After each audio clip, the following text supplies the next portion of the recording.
Margin of safety. So after பிஸ்னஸோட model understand பண்ணி conviction build பண்ணிட்டு நான் வாட்ச் லிஸ்ட்ல ஆட் பண்ணதுக்கப்புறம் அந்த ஸ்டாக்கோட ப்ரைஸ் மூவ்மெண்ட்டை ட்ராக் பண்ண ஆரம்பிப்பேன்.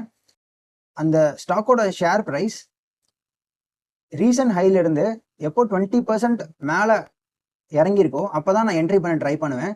மினிமம் வந்து 20% வந்து ஸ்டாக் வந்து ரீசன்ட் ஹைல இருந்து இறங்கியிருக்கணும்.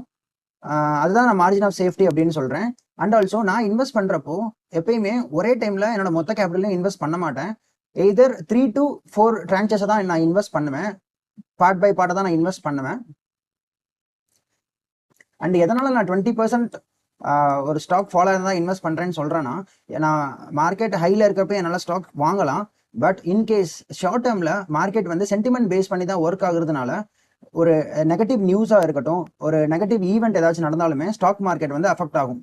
ஸோ அந்த டைமில் we need nerves of steel to digest that drawdown. அது வந்து எனக்கு மோஸ்ட்லி கிடையாது.